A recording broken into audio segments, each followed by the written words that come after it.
ایسا ہے کچھ نہیں. کیونکہ اگر ایسا ہوتا, جب سے کیپٹلزم آئی ہے, کیپٹلزم نے 10 سال کا عروج دیکھا ہے اور 10 سال کا زوال دیکھا ہے, اور جو زوال ہے وہ اتنا خوفناک آیا ہے کہ کروڑوں لوگ سڑک پہ آ گئے. لہٰذا کیپٹلزم کو ان سین ہینڈ آف دا مارکیٹ میں بہت زیادہ تنقید کا سامنا بھی کرنا پڑتا ہے, اور یہ تنقید جو ہے یہ بڑھتی چلی جا رہی ہے. کیپٹلزم یہ کہتا ہے کہ بھائی ریاست کی صرف 3 ہی رسپانسبلٹیز ہیں. نمبر 1 سیکیورٹی پرووائڈ کرنا, نمبر 2 مارکیٹ فورسز کو فیسیلیٹیٹ کرنا. فار ایگزامپل اگر انڈسٹریز کو چلانے کے لیے بجلی چاہیے تو وہ اسٹیٹ بجلی فراہم کرے, پانی چاہیے تو پانی فراہم کرے, اگر روڈز چاہیے تو روڈ بنائے. اور تیسری بات یہ ہے کہ عوام کو فری آف کاسٹ ایجوکیشن دی جائے. بہت اچھی بات ہے, بہت اچھی بات سمجھی جاتی ہے, لیکن مسئلہ یہاں یہ آتا ہے کہ ایجوکیشن کیسی دی جائے گی وہ بھی مارکیٹ فورسز ڈٹرمن کریں گی.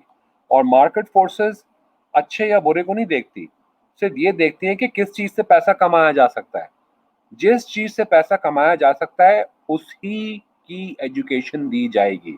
یعنی کہ moral education, ethical education, philosophical education, liberal arts کی ایجوکیشن, سب کو ہٹا دو اور صرف ٹیکنیکل ایجوکیشن پہ زور دو. یہی ماحول آج کا دنیا میں ہے.